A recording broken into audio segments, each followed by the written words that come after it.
예수님의 재림이 가까우기 전에 두 짐승 시대라는 말을 우리가 많이 했어요. 이 두 짐승의 아주 주체 세력들이 누구냐면 소위 말하는 유대인들이. 그래서 오늘부터 시작을 해서 우리가 이 이스라엘, 유대인 또는 히브리 사람들 이런 표현들을 하는데 이스라엘에 관한 시리즈를 심도 있게 한번 살펴보려고 그래요. 이 마지막 때 우리들에게는 이것이 상당히 필요할 것 같아요. 또 같은 것이 아니고 정말 필요해요. 왜냐하면 오늘날 신학계에는 이스라엘을 보는 시각이 극명하게 둘로 갈라지고 있어요. 대부분의 기독교인들 그룹은 이스라엘은 하나님이 선택한 족속이 구약 때는 맞았지만 신약 때는 아니다라는 그러한 신학 사상이 전 세계에 지금 깔려 있어요. 그와 반대로 이제 19세기에 들어와서부터 소위 그 세대주의라는 이야기 우리 많이 들었지 않습니까? 이런 사람들을 중심으로 해서 아니다. 이스라엘은 하나님이 선택한 특별한 귀족 그룹이다 라고 또 보는 견해가 있는 거예요. 그래서 이 두 견해가 상충되는 이러한 때에 우리가 살고 있어요. 게다가 지금 이 적그리스도 세력들이 여기저기에서 일어나고 있는데 이 적그리스도 세력의 주축 역할을 하는 민족이 우리도 모르게 지금 이스라엘 사람들에 의해서 일어나고 있는 놀라운 일들이 지금 또 우리 앞에서 전개되고 있어요. 상당히 혼란스러운 시대에 우리가 살고 있어요. 또 기독교인들 중에서는 소위 복음주의 기독교인들 중에서는 프로 이스라엘 그룹들이 있어요. 이 사람들은 이스라엘 사람들은 특별히 하나님이 선택한 사람들이기 때문에 이분들을 위해서 기도해주고 이분들을 사랑해주면은 우리 이방인들이 복을 받는다라는 아주 소위 극단적인 차원에서 친이스라엘 그룹들이 또 여기저기에서 일어나고 있어요. 반유대 사상을 가진 사람들이 있냐면은 복음주의 안에서 다는 아니지만 친이스라엘 그룹들이 또 등장하고 있어요. 우리나라만이 아니고 이 세계적인 현장에 이런 모든 상황 속에서 우리는 이 이스라엘을 어떻게 소화해야 되나, 이것이 굉장히 중요한 우리의 과제 중에 하나예요. 이것을 소화해야지만 이 시대 분별력을 가지게 되고 또 기독교의 복음을 더 심도 있게 소화할 수가 있어요. 그렇기 때문에 성령님께서 저에게 이제 때가 되었으니까 그동안에 우리가 이제 이스라엘에 관한 공부를 많이 했지만 좀 더 특별한 차원에서 이스라엘 시리즈를 하기를 원하셨어요. 그래서 제가 오늘부터 이제 이스라엘 시리즈를 같이 공부하려고 그래요. 이 첫 번째 오늘 말씀은 서론적인 말씀인데요. 제목이 이스라엘이 이 창조 목적 학교라는 그러한 그 구조 속에서 조교팀이다라는 주제로 말씀을 드리려고 그래요. 이제부터 우리가 공부할 때 이스라엘을 볼 때 무엇을 기준으로 보냐면 창조 목적 학교. 이 창조 목적 학교라 그러면 7,000년 이 세상을 이야기하는 거죠. 이 말은 다시 말하면 뭐냐면 7,000년 이 세상, 이것이 창조 목적 학교인데 이 학교이기 때문에 학교에 구조가 있어요. 우리 항상 공부해 왔지만 다시 하나하나 정리를 하면서 가요. 여러분들이 이제 가르치실 때 필요해요. 학교니까 학교의 구조를 딱 보면은요, 항상 우리가 구조를 볼 때 첫 번째는 교장이 누구시냐? 이 7000년 이 세상 창조 목적 학교예요. 그러면 누구예요? 예수님인 거예요. 그러면 교감이 있죠. 그 교감은 사탄이다. 우리 이렇게 배웠어요. 그리고는 학교의 교훈이 그러면 뭘까? 학교니까 교훈이 있거든요. 이 교훈은 제가 한 3가지로 봤어요. 첫째는 창조 목적을 배우자. 이렇게 이제 학교 정문에다 크게 붙여놨어요. 두 번째는 교훈이 창조 목적을 깨닫자. 세 번째 교훈은 창조 목적에 순종하자. 이렇게 교훈을 한번 잡아봤어요. 그러면 학생은 누군가? 그러면 학생은 뭐예요? 하나님의 자녀들이에요. 다시 말하면 예정된 하나님의 자녀들이에요. 이 자녀들이 학생인 거예요. 이분들에게 창조 목적을 훈련시키기 위해서 이 세상 7000년을 하나님이 의도적으로 예정적으로 만든 거예요. 자, 그런데 이 하나님의 자녀 중에서 하나님이 2 종류의 하나님의 자녀들을 디자인하셨어요. 첫째, 소수인데 유대인들이, 그러니까 아브라함의 자녀들이 이 유대인들을 하나님의 자녀로 디자인하셨어요. 그런데 이분들은 아주 소수예요. 두 번째 하나님의 자녀들은 그 나머지의 다 이방인들. 이건 다수예요. 엄청 많아요. 이 다수들이. 이렇게 하나님의 자녀들을 둘로 구분을 시켜놨어요. 예. 그런데 하나님이 지금 하나님의 자녀 중인 유대인들, 요분들을 왜 이렇게 분리시켰나? 이방인과 목적이 있는 거예요.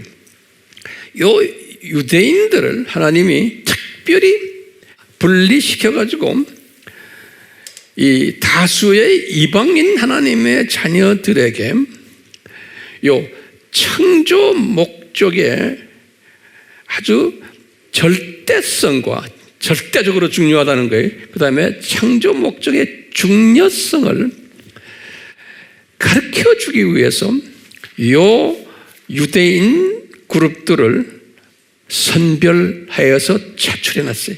분별해놨어요.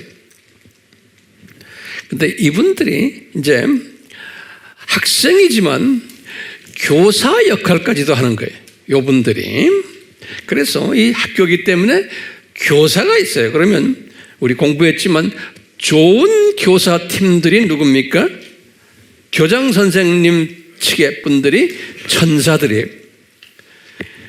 두 번째 좋은 교사팀이 지금 학생이면서 또 조교 노릇을 하는 유대인들이. 그래서 조교팀들이다. 제가 좀 있으면 자세히 설명해 드릴 거예요. 자, 나쁜 교사들이 있죠. 이 학교 안에 소위 악한 천사들이, 나쁜 교사들, 거기다가 또 사탄의 자녀들이, 예수를 안 믿는 사람들 엄청 많아요. 이분들도 다 우리에게 창조 목적을 가르치는 데 도움이 되도록 디자인하신 사람들이, 악한 천사들과 사탄의 자녀들이. 그리고는 학교이기 때문에 필수 과목들이 있어요. 뭘 공부하느냐? 제가 이렇게 보니까 약 한 핵심 7가지의 주제들이 있어요. 첫 번째는 우리 학생들이 뭘 공부하냐면 삼위 하나님이 누구냐? 삼위일체론이에요. 두 번째는 인간으로 내려오신 기독론, 예수님이 누구냐? 세 번째는 그분의 구원을 어떻게 했느냐? 구원론, 이분의 구원론. 네 번째는 성령론. 다섯 번째는 성결론, 어떻게 성결하게 사느냐? 여섯 번째는 선교론. 이 모든 것을 어떻게 우리가 내 민족과 타민족에게 나누느냐? 선교론이. 그리고 마지막째로 종말론이. 이 7가지의 아주 핵심 필수 과목들을 하나님의 자녀들이 이 세상에 살면서 공부해야 되는 거예요. 필수 과목들이. 그런데 우리가 지금 이번 시리즈로 하는 것은 이 필수 과목이 아니에요. 이거는 부수 과목들이, 선택 과목이. 우리가 학교 시스템으로 말하면 이스라엘 학 또는 이스라엘론, 이것은 선택 과목이에요. 그런데 우리가 왜 이렇게 이 선택 과목을 이번에 집중적으로 공부해야 되느냐? 이 선택 과목을 우리가 집중적으로 공부하다 보면은 우리가 놀랍게도 이 필수 과목에 7가지 과목 있죠? 그 7가지 과목 속에 숨겨 놓으신 하나님의 뜻을 밝히 볼 수가 있어요. 다른 말로 표현하면은 이스라엘에 관한 것을 이번에 우리가 심도 있게 공부할 텐데, 이것을 공부하다 보면은 삼위 하나님이 누구신구나. 기독론의 그분이 무슨 마음을 갖고 계셨구나. 구원론이 어떻게 전개돼서 어떻게 이것이 현실화됐구나. 기타 등등 이 모든 종말론까지 이스라엘론을 공부하다 보면은 이 7가지 핵심 필수 과목들이 더 깊이 이해가 되고 더 높이 이해가 되고 더 넓게 이해가 되고 더 길게 이해가 되게 돼 있어요. 그만큼 요 이스라엘 학문이 이런 도움을 주는 도우미 역할을 하는 그러한 특별한 학문이에요. 그렇기 때문에 우리가 이 이스라엘에 관해서 집중적으로 한번 공부할 필요가 있겠어요? 없겠어요? 있는 거예요. 자, 그러면 이 조교라는 단어를 제가 썼는데요. 이 조교는 무슨 뜻인가? 그러면 제가 예를 한번 간단하게 드릴게요. 제가 예전에 군대 생활을 할 때 제가 이제 소대장을 하면서 소대원들에게 이제 소대 전투는 어떻게 한다, 중대 전투, 대대 전투는 어떻게 한다, 이제 전투를 이제 가르치는데 가르칠 때마다 항상 뭐가 있냐면 군대는 조교팀이 있어요.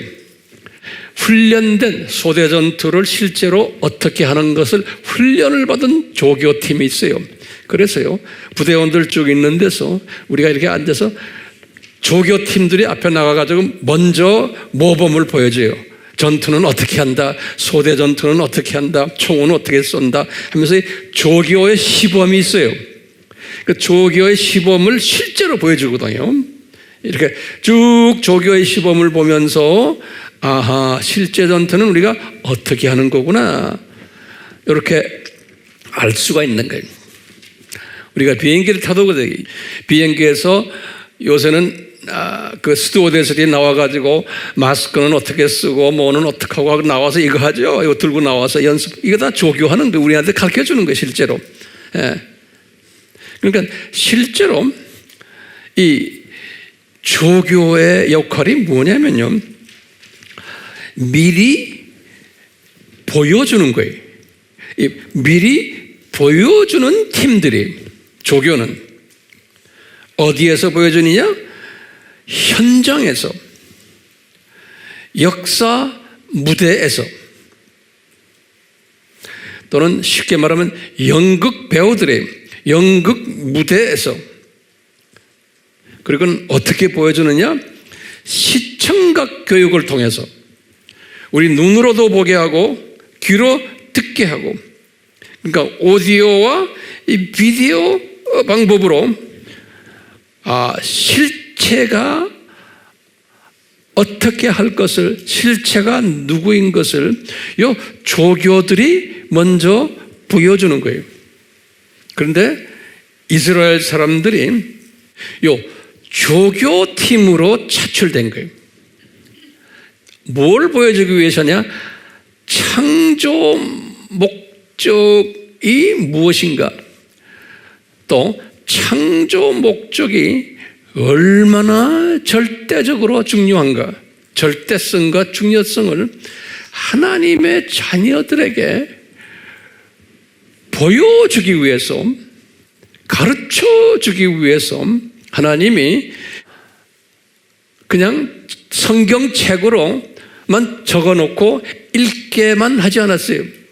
우리 하나님의 자녀들이 성경책만 가지고 있어. 그리고는 창조 목적이 이런 거다, 이런 거다 하면 지적으로 또는 감정적으로 깨닫고 내가 느끼고 이 수준으로 하지 않으시고, 하나님은 아주 자상하세요.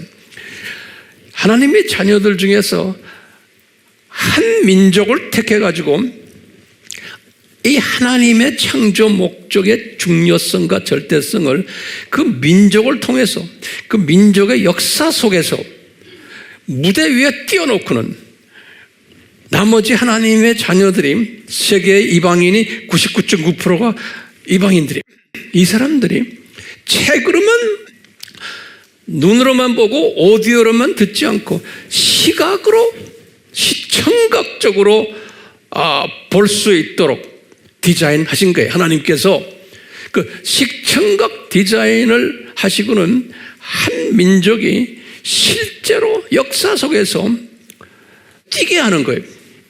예. 드라마의 연극 배우들이 뛰는 식으로, 예. 이 뛰게 하면은 우리가 그것을 이렇게 보는 거예요.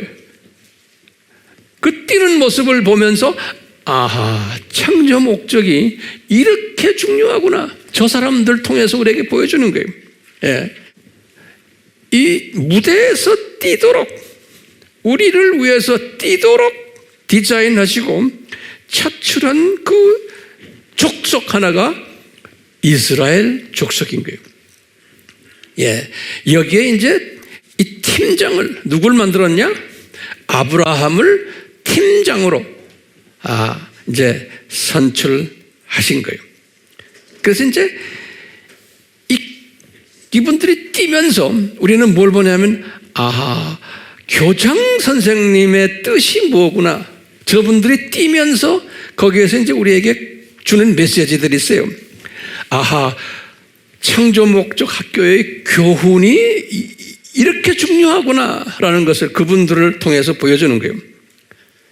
그리고는 이 창조 목적이 이렇게 중요하구나 보여주는 거예요. 어떻게 보여주냐면 하나님의 특별한 디자인이 있어요. 이 조교팀들이 그분들에게 뭘 줬냐면, 너희들 이렇게 하면 복을 받고 이렇게 하면 저주를 받는단다, 이 프로그램을 준 거예요. 그래서 너희들이 창조 목적대로 잘 순행하면 내가 너희들에게 복을 주고, 그 창조 목적대로 제대로 하지 않으면은 너희들이 저주를 받을 거다, 상당한 어려움 속에 들어갈 거다라는 것을 주시고는 요 조교팀들이 그 스케줄에 의해서 움직이는 것을, 그래서 혼쭐이 나는 것을 순종 안 했기 때문에 그것을 우리가 쫙 보는 거예요. 그 기록이 어디에 있어요? 우리가 들고 다니는 성경 속에 다 이렇게 그림으로 그려졌어요. 그래서 제가 이것을 복 저주 프로그램이다 이렇게 한번 만들어 봤어요. 아브라함을 이제 선출해 가지고, 주전 언제예요? 2000년이에요. 아브라함을 선출해 가지고 복 저주 프로그램을 하게 하시는 거예요. 이제 이것을 조금 있으면 제가 좀 자세히 이제 설명해 드릴 거예요. 자, 아브라함이라는 사람을 부르셔서 이분을 고향에서 살게 하다가 75세가 됐을 때 이분을 디아스포라로 만들었어요. 가나안 땅에. 이것은 뭐냐면 하나님의 자녀들은 이 세상에서 디아스포라라는 것을 우리에게 보여주는 거예요. 이게 내 고향이 아니다라는 거예요. 그래서 아브라함을 통해서 먼저 보여주시는 거예요. 그리고는 이분이 디아스포라로 딱 가나안 땅에 도착하자마자 아브라함에게 뭘 예수님이 보여주시냐면 그 유명한 창세기 15장 13절에서 16절이 우리 알죠? 이 내용이 뭐예요? 아브라함아, 너 지금부터 이제 네 후손들이 뛸 것인데 어떻게 뛰느냐? 장차 네 후손들이 어떤 나라의 노예로 가가지고 400년 동안 노예 생활을 하다가 다시 이 땅으로 돌아올 거다라는 아브라함과의 계약이라고 그래요. 창세기 15장 13절에서 16절, 이것이 굉장히 중요한 계약이에요. 이 계약에 의해서 이제 이삭 때도 아니고 야곱 때도 아니고 요셉 때 이 일이 일어나는 거 우리 다 알죠? 그래서 400년 동안 좀 있다가 다시 이제 가나안으로 다시 오는 이 이야기 우리 알잖아요? 누굴 통해서 와요? 모세를 통해서 오죠? 그러니까 1500년이, 아브라함은 2000년 주전, 출애굽은 1500년이 주전. 이 그림 속에서 우리에게 가르치는 게 있어요. 우리 다 공부했지만 다시 한번 새로운 시각으로 보는 거예요. 이 하나님이 예수님께서 모세를 통해서 지금 이 출애굽시키는 이야기를 쫙 보면은 우리 내가 칠판에다 항상 써놨어요. 구약의 스토리와 신약의 영적 의미. 기억나시죠? 그럼 보세요. 이 애굽이라는 나라가 무슨 나라예요? 신약의 영적 의미에서는 이 세상인 거예요. 창조 목적학인 거예요. 애굽이라는 나라가. 그래서 거기다 집어넣는 거예요. 그것을 지금 이스라엘 사람들이 이제는 물리적으로 연극 배우가 돼가지고 거기 들어가서 지금 뛰는 거예요. 그럼 우리에게 그걸 보여주는 거예요. 애굽이라는 나라가 뭐라고 그랬어요? 이 세상이다. 나중에 우리가 알고 나니까 그런 거예요. 이 역사를 우리가 해석을 해보니까. 두 번째는 뭐예요? 애굽 왕은 누구다? 아하, 이게 사탄이구나. 우리가 이렇게 알게 되는 거예요. 세 번째는 뭐예요? 애굽 백성은 뭐예요? 이 세상에서 아하, 이게 사탄의 자녀들이구나. 이 창조 목적 학계의 구조를 지금 설명하는 거예요. 아브라함의 백성들을 통해서 우리에게 드라마로 지금 보여주는 거예요. 네 번째 뭐예요? 거기에 노예가 된 이스라엘 사람들이에요. 그것은 영적으로 뭡니까? 노예가 된 이스라엘 사람들은 아직 구원받지 못했어요. 장차 구원받을 하나님의 예정된 자녀들이에요. 그것은 소수예요. 장차 구원받을 하나님의 자녀들이, 그게 노예된 누구예요? 이스라엘 사람들이에요. 그러다가 이제 9가지의 기적을 베풀었는데 애굽 왕이 놓지 않죠. 그래서 이 9가지의 기적은 이 세상 사람들의 도덕이나 율법이나 또는 뭐 여러 가지의 선행이나 종교나 이런 것들을 이야기하고, 좋은 행동이지만 이런 것 가지고는 구원이 안 된다는 거예요. 애굽의 바로 왕이 겁을 안 낸다는 거예요. 그리고는 뭘로 겁내요? 10번째 기적인 유월절 어린 양과 그 보혈, 이걸를 통해서만 하나님의 선택된 자녀들이 구원받는다는 거예요. 그러니까 예수님의 십자가 사건과 그 보혈에 의해서만 사탄이 하나님의 백성들을 해방시킨다는 거예요. 이 디자인을 누구를 통해서 보여줘요? 이 유대인들을 통해서, 유대인의 역사 속에서 이 삼위 하나님에 관한 자세한 내용과 기독론과 구원론의 스토리들을 이걸 보여주는 거예요. 유대인의 역사 속에서. 예. 그러니까 이런 것은 아브라함도 실제로 들었지만 자세히 몰랐죠. 그렇지만 이분들은 모르지만 나중에 우리가 보니까 이 역사 속에서 이 유대인들이 우리에게 이 신비와 이 진리를 가르쳐 주시려고 이분들을 연극 무대에서 이렇게 조교로 뽑았구나라는 것을 우리가 알 수가 있어요. 자, 이렇게 해서 출애굽을 했죠. 출애굽을 한 후에 이제 모세가 자기 백성들을 광야에서 40년 이제 같이 있으면서 그들과 같이 있으면서 10계명 받았어요. 10계명. 이 10계명이 뭡니까? 창조 목적인 거예요. 10계명이 창조 목적이에요. 잊지 마세요. 네. 10계명이 뭐예요? 여기 창조 목적인 거예요. 자, 그러면서 모세가 40년 딱 광야 생활 끝나면서 이제 하늘나라에 가기 직전에 유언으로 모세에게 하신 말씀이 있어요. 그 모세가 이제 이스라엘 백성들에게 마지막 유언으로 하신 말씀이 그 유명한 신명기 28장 1절에서부터 68절이에요. 거기에 보면은 두 프로그램이 나와요. 모세에게 예수님이 말씀하신 거예요. 말해라 모세야, 네 백성이 창조 목적대로 잘 순종하면, 항상 거기 보면 우리나라 말로는 하면 그랬지만 영어나 원어를 보면 그랬어요. if죠. if 이렇게 하면은 then 이런 일을 너희들이 혜택 볼 거다. 안 그러면 당할 거다. if then이 우리 영문법에서 나오죠. 똑같아. 이렇게 하면은 이렇게 될 거다. 그러시면서 처음 1절에서부터 14절은 복에 관한 약속이에요. 뭐냐?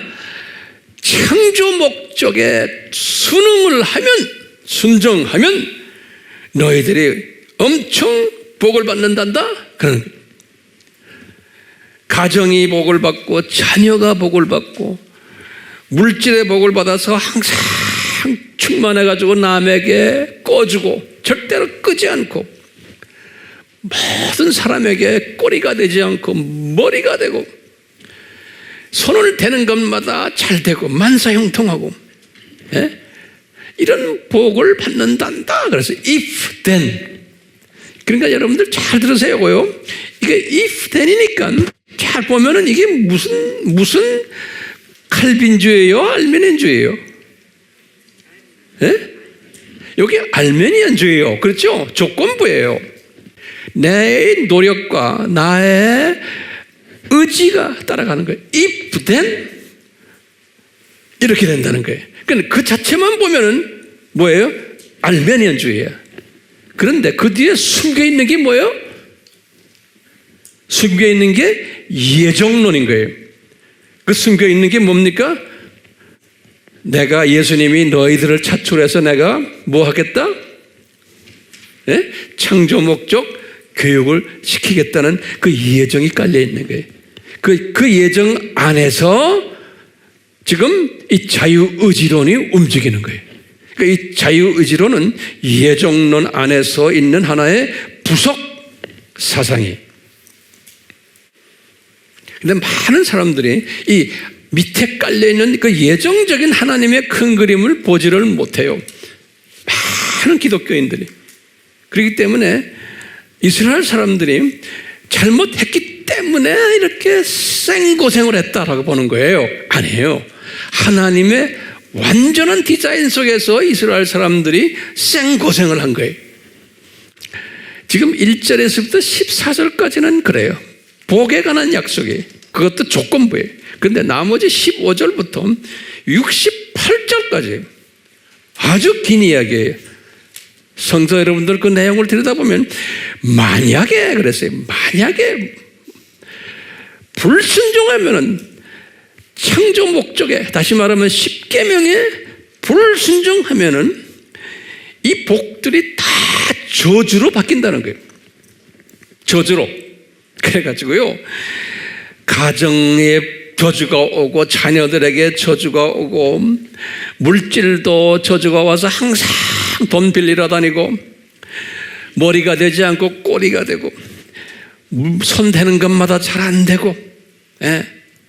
그리고는 그 저주 속에는 자세히 집에 가서 보세요. 뭐냐면 네 백성이 너희가 알지 못하는 백성들에게 잡혀가지고 이분들의 노예가 돼가지고 디아스포라가 돼가지고 부끄러움을 당할 거다 라는 저주가 거기에 있는 거예요.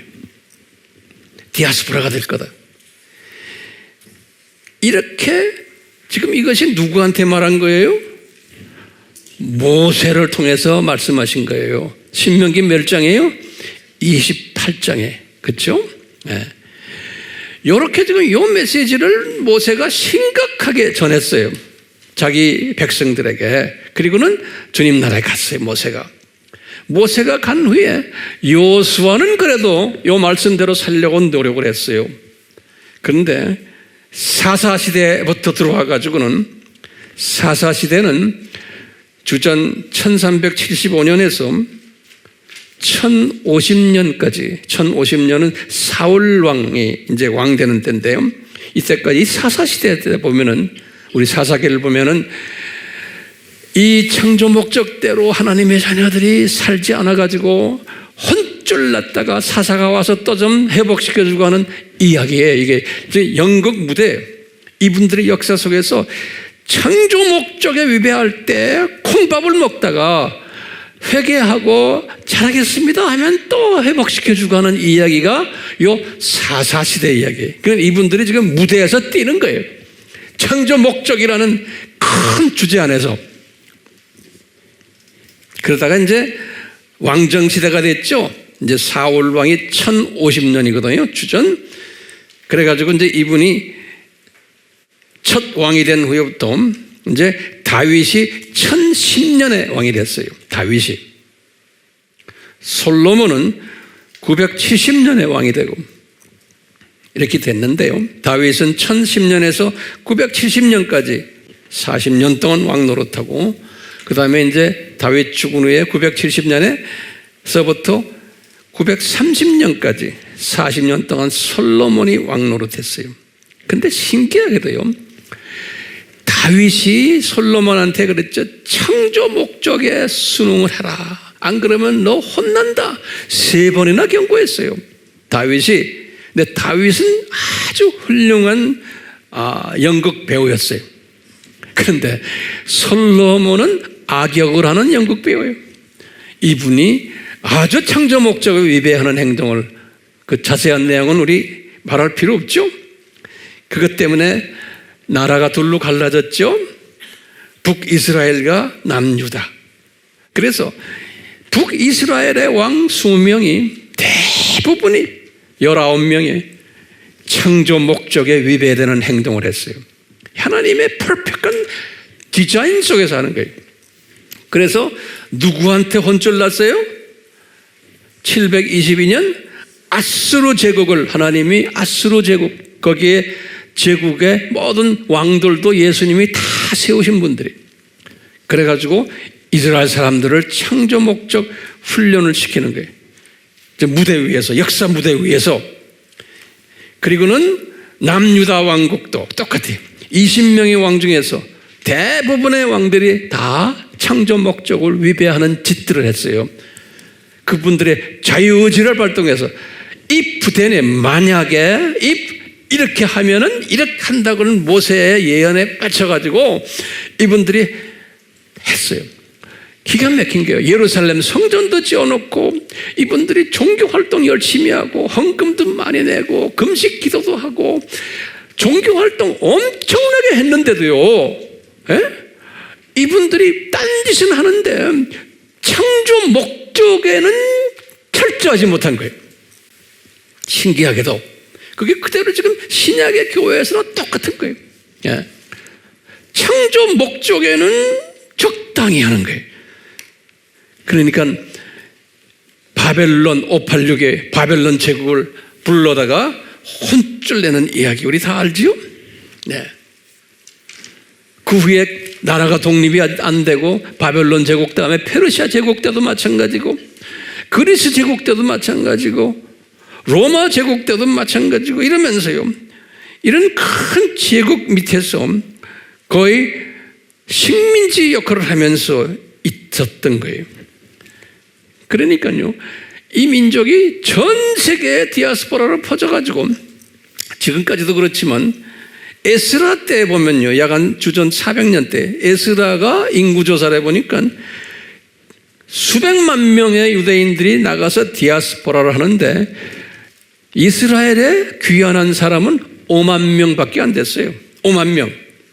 이게 하나님의 철저한 계획 속에서 에스라 2장 64절에서 65절에 보면 에스라 2장 64절에서 65절에 보면 귀환한 사람은 아주 소수예요.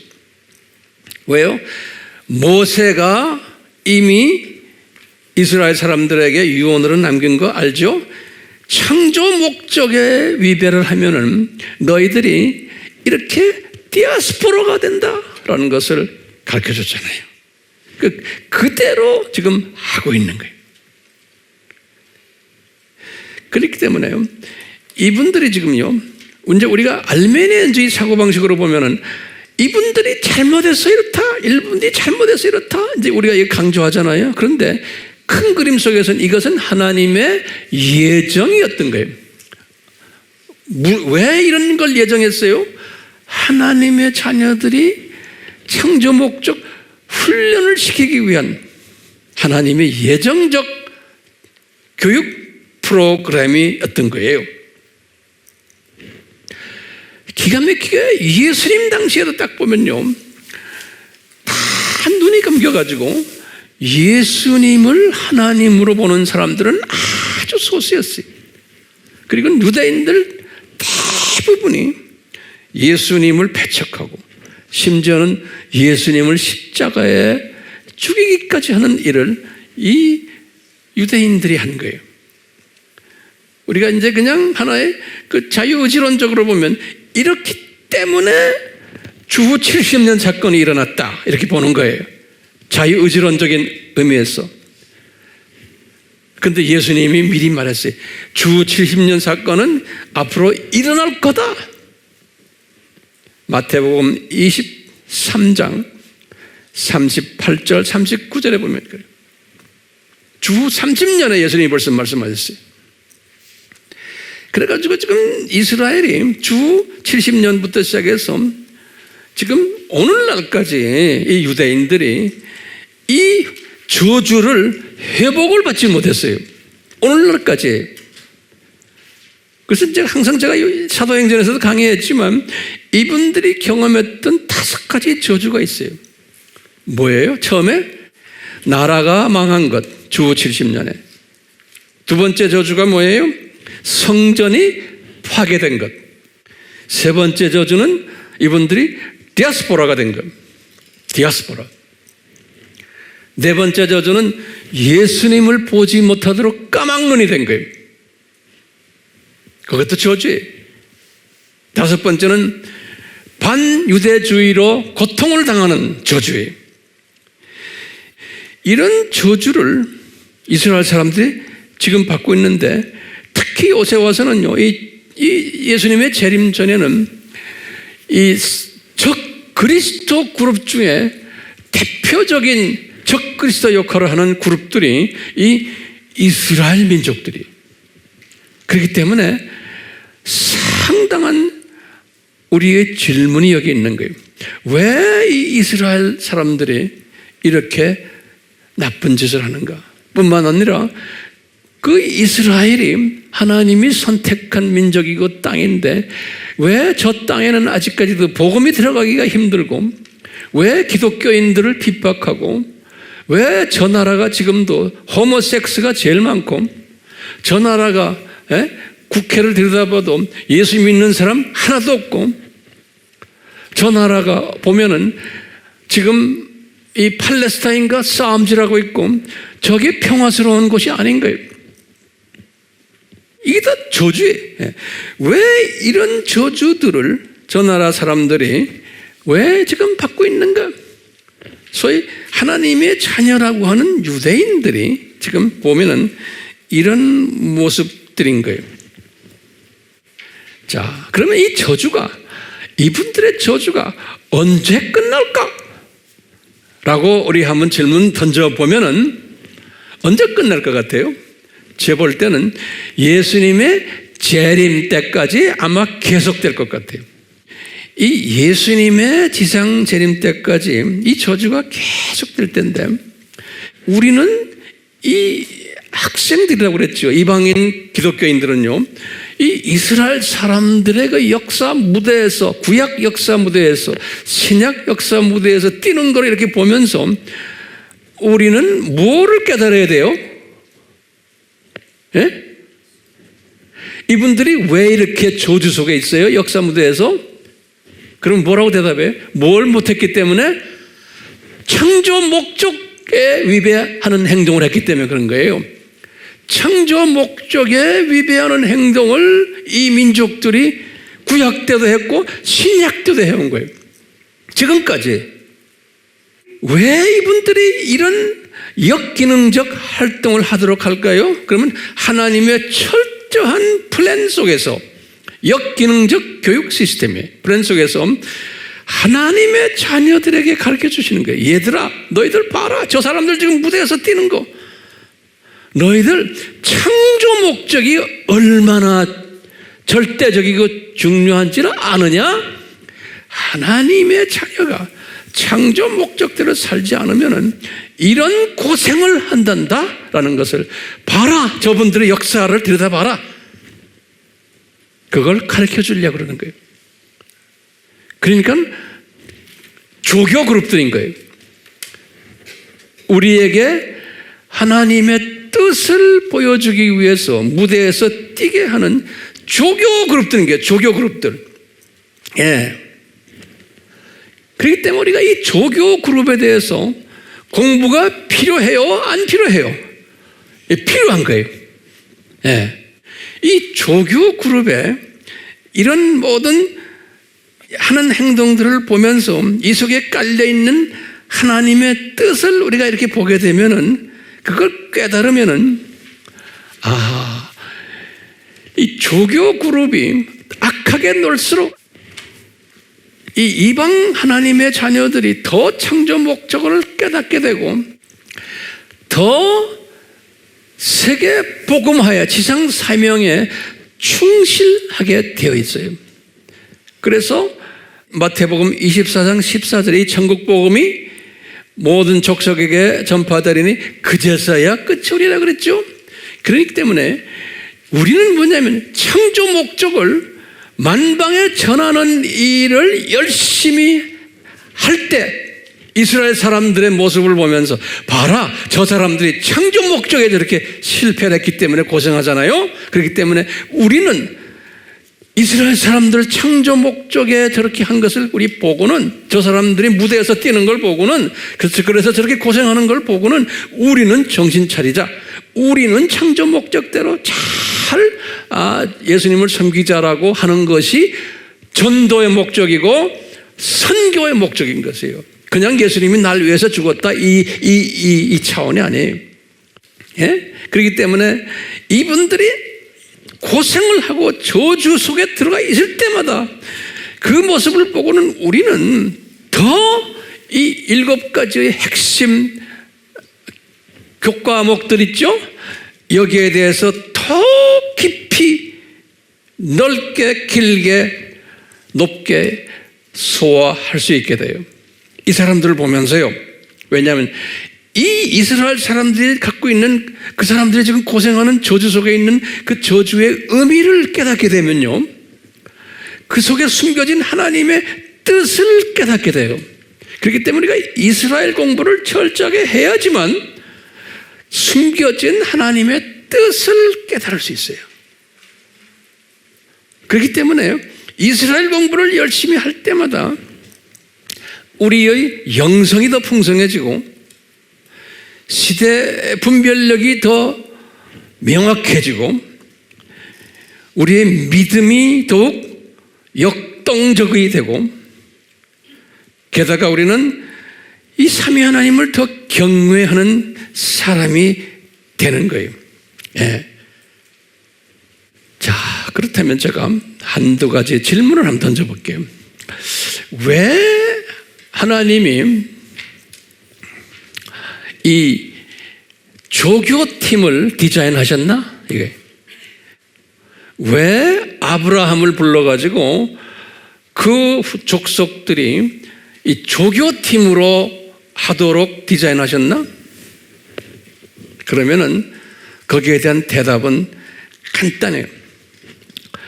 조교팀은 하는 일이 뭐냐면 하나님의 자녀들에게 창조 목적을 더 분명하게 가르쳐주는, 더 철저하게 가르쳐주는 도우미 역할을 하는 팀이 조교팀 아닙니까?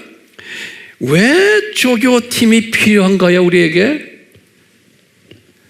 조교팀 없이도, 다시 말하면 유대인 없이도, 아브라함 없이도, 그분들도 그냥 하나의 이방인으로 만들어가지고 그냥 한 그룹으로 해서 하시면 되지. 왜 이렇게 갈라가지고 그 소수를, 유대인을 만들어가지고 이렇게 하실까? 그 이유는 조교팀이 있어야 되는 거예요. 왜냐? 하나님의 자녀들은, 우리 인간은 태생적으로 한계를 가진 피조물들에게, 태생적으로 이런 말은 뭐냐면, 그냥 말씀 속에서 그냥 이 오디오로만 듣는 거예요. 말씀 속에서 창조 목적 제대로 지켜라. 그래서 성경 말씀에 다 적어놨어요.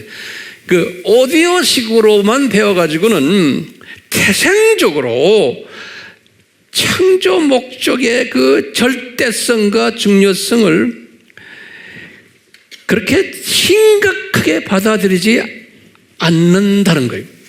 우리 피조물들은 오디오만 가지고는 안 되는 거예요. 뭐가 필요해요? 비디오가 필요한 거예요. 눈으로 봐야 되고 피부로 느껴야 되고. 그래서요, 비디오 연극을 통해서요, 역사 속에서 실제로 보여줘야지만 이 창조 목적의 중요성을, 그래서 하나님은 전지하신 하나님이시기 때문에 그 인간의 태생적인 한계성을 미리 다 아시고 아예 그냥 요 조교 그룹 하나를 디자인하신 거예요.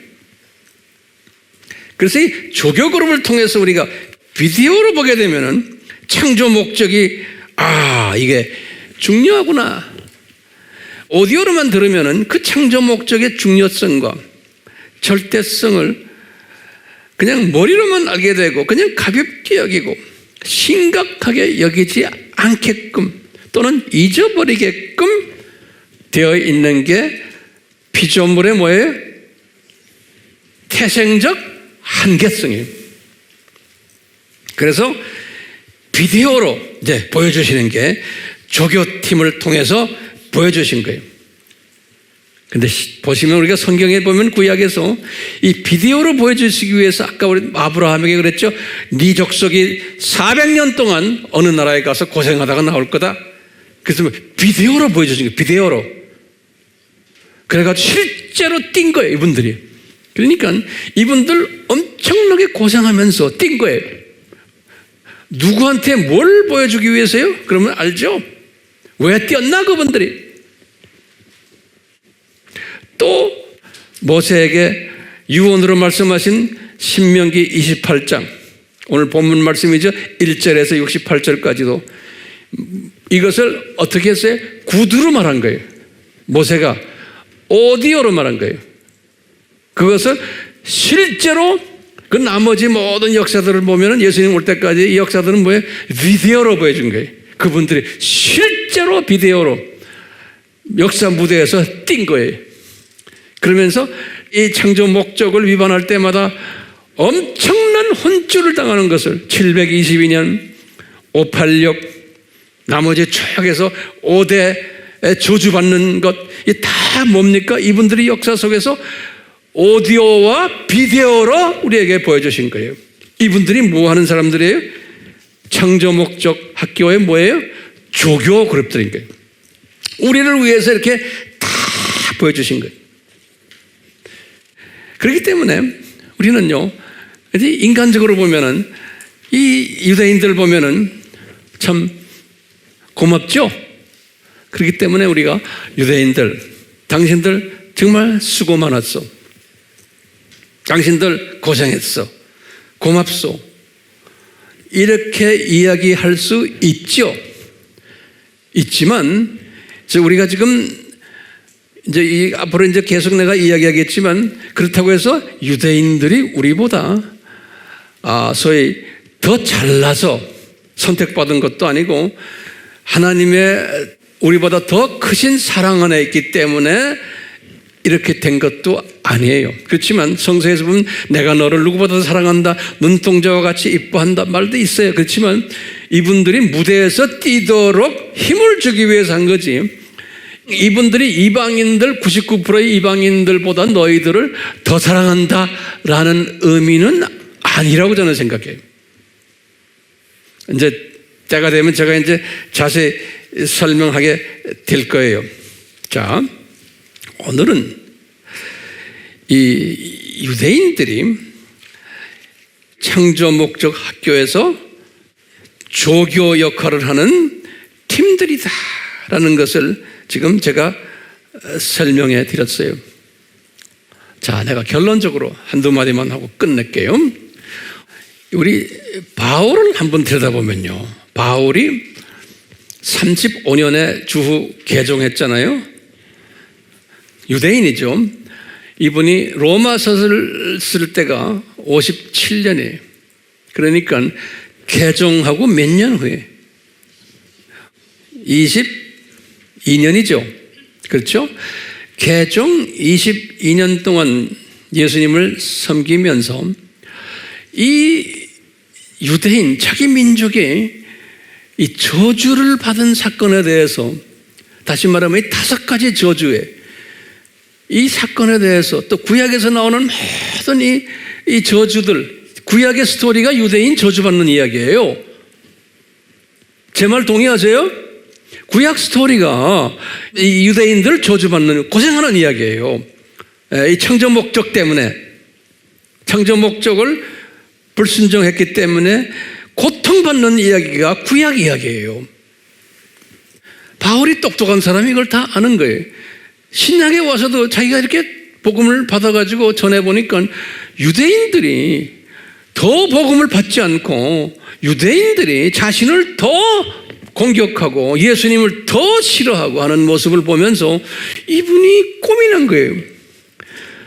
이분이 로마서를 쓸 때 고민한 거예요. 특히 로마서 1장에서부터 8장은 기독교의 핵심 교리 아닙니까? 이 교리를 깨닫고는 왜 이 교리를, 이 엄청난 교리를 내 민족 유대인이 이것을 소화를 못할까라는 고민했죠. 그래서 이제 9장, 10장, 11장이 그 고민 문제를 해결하는 이야기 아니에요? 9장 3절 우리 알죠? 바울이 그랬죠. 예수님한테, 예수님, 내 민족을 좀 눈뜨게 해주십시오. 내 민족 이제는 그 저주에서 이제 좀 해방시켜 주십시오 라고 부탁을 하는 거예요. 예수님께. 이렇게 내 민족이 과거 아브라함부터 시작해서 2000년 동안 이렇게 고생하고 저주 속에 있는데 지금도 내가 기독교인이 되어 보니까 내 민족이 까막눈입니다. 예수님을 절대로 믿지 않습니다. 이거 왜 이렇습니까? 내가 지금 깨달은 이 예수님의 복음이 로마서 1장에서부터 8장에 이 소중한 법에스러운 복음을 왜 내 민족이 이걸 안 받습니까? 라고 예수님께 막 덤벼드는 이야기가 로마서 9장 3절에 내 민족을 봐주지 않으시면 내 이름 생명책에서 지워주세요 라고까지 막 덤벼드는 이야기가 로마서 몇 장 몇 절에 9장 3절에 잊지 마세요. 근데 성령님이 바울에게 그러는 거예요. 바울아, 네 질문 맞다. 네 질문 맞아. 그런데 너는 내가 지금 생각하고 있는, 내가 계획하고 있는 큰 창조 목적 학교에서의 이 큰 그림 속에서 네 민족을 이 창조 목적 학교의 조교팀으로 만든 거 너 몰라서 그래? 그러는 거예요. 이것은 이 조교팀은 내가 디자인한 것이고 내 주권이다 그러는 거예요. 이 하나님의 주권 사상이에요. 내 철저한 주권 속에서 내가 이 조교팀을 만들어 가지고 이 조교팀의 무대에서 고생하는 것, 뭘 고생해요? 창조 목적을 위배해 가지고 고생을 하는 모습을 내 너희들에게 보여주기 위해서 그러다. 그래서 창조 목적이 얼마나 중요한 것을 내가 너희들에게 보여주기 위해서, 가르쳐주기 위해서 네 민족을 이렇게 조교팀으로 만들어서 이렇게 불순종하게 만들어놨단다 그러는 거예요. 그러면서 이분이 그러죠. 로마서 9장에서 그래. 야곱을 봐라. 야곱이 잘나서 그놈이 그랬냐? 실은 큰아들 에서보다 늦게 나온 둘째 아니냐? 그런데 내가 야곱을 택했다. 내 주권이다 그런 거예요. 그 다음에 그런 게 바로왕 내 주권 속에서 너희들을 훈련시키면서 악한 마음을 집어넣었단다. 바로왕에게. 그게 9장에 나오는 이야기들이에요. 야곱 이야기는 9장 13절에 로마서, 바로왕 이야기는 로마서 9장 17절에. 그러시면서 이분이 로마서 9장 21절에서 23절에는 투기장의의 예를 들잖아요. 우리 잘 알잖아요. 네. 이 투기장의의 예를 들면서도 투기장의가 자기가 하고 싶은 대로 내 것을 가지고 내가 마음대로 한다는 거예요. 마태복음 20장 15절에 예수님이 하신 말씀이 있어요. 내 것을 가지고 내 마음대로 하는데 왜 바울아 너 말이 많으냐? 그러니까 바울은 인간이기 때문에 분명히 이 불평할 수 있죠. 이분이 불평을 해야 돼요. 그래야지만 그분의 불평을 통해서 우리가 또 배우는 거예요. 왜? 우리도 이런 식으로 불평하는 사람들이니까. 자, 이렇게 했어요. 그래서 이제 이 하나님의 주권 사상을 바울에게 가르쳐 주시면서 바울이 무릎을 꿇은 거예요. 아하, 이것이 하나님의 절대적인 주권 속에서 지금 이 창조 목적 훈련을 시키시는구나. 이분이 이것을 딱 깨닫고는 바울이 무릎을 딱 꿇는 거예요. 바울이 로마서에 보면요. 그러면서 아하, 이방인의 충만한 숫자가 들어올 때까지 이스라엘의 사람들은 이렇게 완악하게 되는구나 라는 것을 깨달은 거예요. 로마서 11장 25절에 이건 하나님의 계획이구나. 또 뭐냐? 바울이 그러는 거예요. 아하, 이 로마 제국의 황제들, 전 나쁜 왕들, 네로 왕이 이 친구들이 왜 이렇게 나쁜 짓 하는지도 내가 알겠구나. 그렇기 때문에 황제에 내가 욕하면 안 되겠구나. 저건 하나님의, 예수님이 디자인하신, 그래서 유대인들을 고생시키기 위해서 만들어 놓은 하나님의 도구들이구나. 그렇기 때문에 모든 왕들 나쁜 놈이지만 그놈들 하나님의 허락하여 디자인 속에서 임명돼서 움직이는 놈들이구나 라는 것을 바울이 딱 깨달은 거예요. 그렇기 때문에 그 왕들에 대해서 이러고 저러고 하지 말아라. 주님께 맡겨버리라. 네가 그 왕들에 대해서 이러고 저러고 하면 하나님께 이러고 저러고 하는 거다라고 바울이 그러는 거예요. 그 바울이 어떤 사람이기 때문에 이걸 깨달아요? 이 큰 그림을 보고 하나님의 큰 디자인을 봤기 때문에 이렇게 말하는 거예요. 그것이 보이지 않으면은 그냥 나오는 대로 그냥 말하는 거예요. 보이는 대로 말하는 거예요. 이 큰 예정적인 디자인을 보지를 못하면은 그렇게 되는 거예요. 그러니까 예정론이 앞서요, 알메니안주의가 앞서요. 예정론이 앞서요. 그렇지만 알메니안주의도 꼭 거기에 따라와야 돼요. 예정론을 이루기 위해서는 알메니안주의가 따라와야 되는 거예요. 그렇기 때문에 이 사상을 우리가 오늘 배워서 이제 내 삶에 한번 집어넣어 보는 거예요. 예수님, 저 열심히 전도하고 기도 많이 하고 열심히 성경 공부하고 열심히 아바팀들 훈련시키고 하는데 왜 내 자녀들도 골치 아프게 놀고 경제적으로도 좀 어렵고 내 몸에 병도 있고 왜 이렇습니까? 그럼 뭐라고 대답해야 돼요? 아하, 이것이 하나님의 큰 그림 속에서 하나님의 뜻을 이루시기 위해서 나에게 이렇게 하시는구나. 어떤 분들은 뭐가 잘 돼요. 그것도 하나님의 뜻 안에서 다 그렇게 하는 거예요. 그러니까 하나님의 주권을 인정하는 겸손한 사람이 됐을 때 항상 감사하는 사람이 되고, 예? 그런 사람들은 항상 바울처럼 은혜와 자비와 평강이 이렇게 흘러나오고, 그러면서 항상 이 삶을 어려우나 좋으나 감사해요. 그러니까 그렇기 때문에 범사에 감사하라 그랬잖아요. 이 범사에 감사하는 사람은 이 산고시대 이 시각의 변화가 와가지고요, 지금 이 산고시대, 지금 모든 우리 눈에 보이는 이 산고들을 우리가 다 보면서 읽을 줄 알고, 내가 이런 산고시대에 어떤 사람이 되어야겠구나라는 것도 다 알게 되고 깨닫게 되고 그래요. 그러면서 내가 더욱 지혜자가 되고, 지혜자는 뭡니까?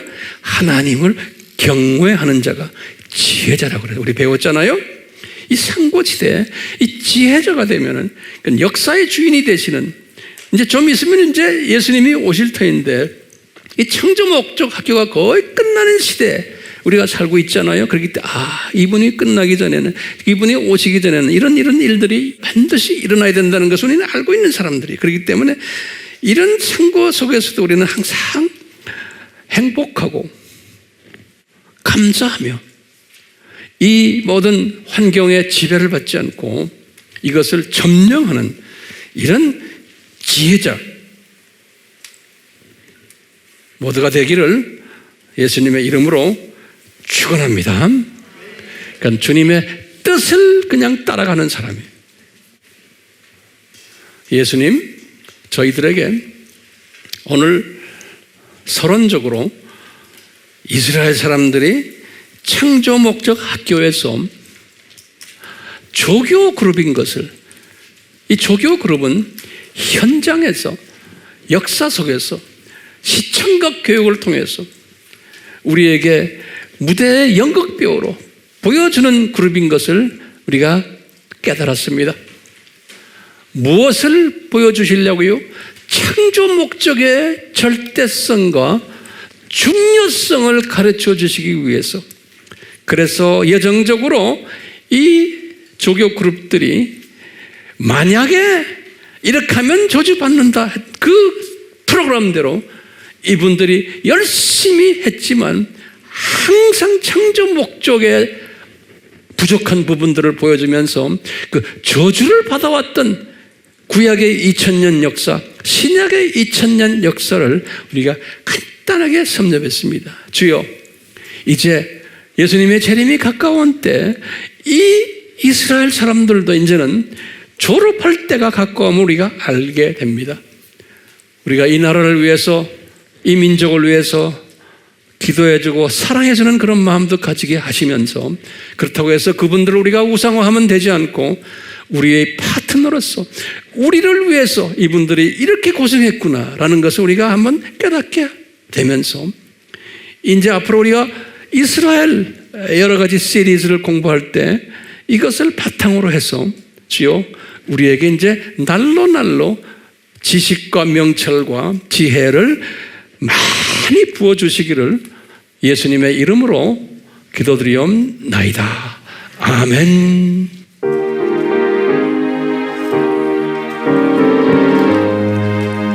우리 이 찬송을 하면서 나의 믿음을 고백합시다.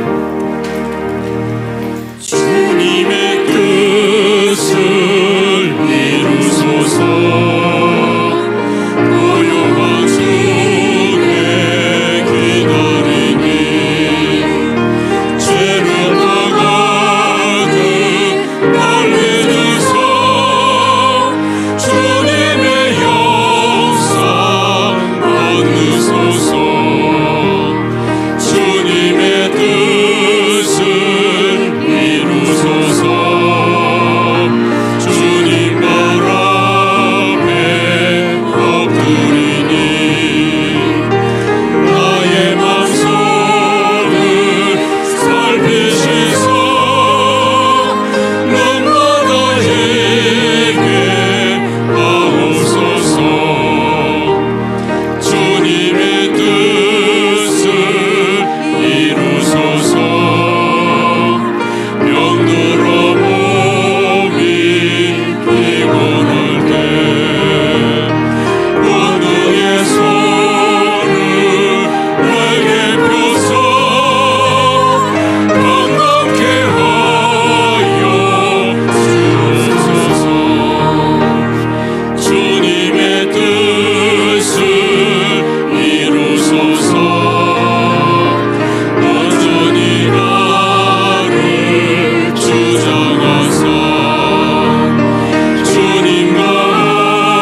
저희들이 이 이스라엘에 숨겨진 이 신비를 깨달을 때마다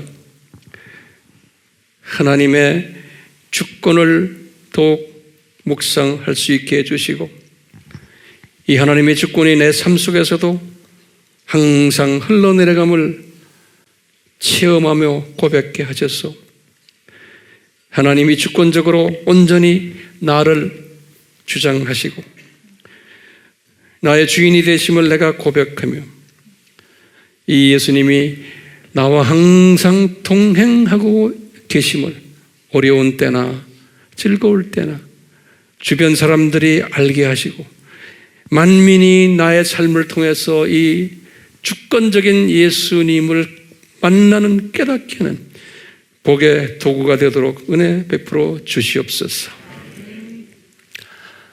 이 주권을 깨달은 우리들은 항상 전천후 감사하는 자들 되게 해주시고, 주변의 환경에 노예가 되지 않도록 성령님이요 이 주권 사상으로 무장케 하셔서 우리 삼위 하나님의 주권적인 통제하심과 이끄심과 간섭하심이 하나님의 그 스케줄 속에서, 시나리오 속에서 우리가 지금 이 마지막 때 어떻게 살아야 함을 깨닫는 그러한 지혜자가 되도록 은혜 베풀어 주시옵소서.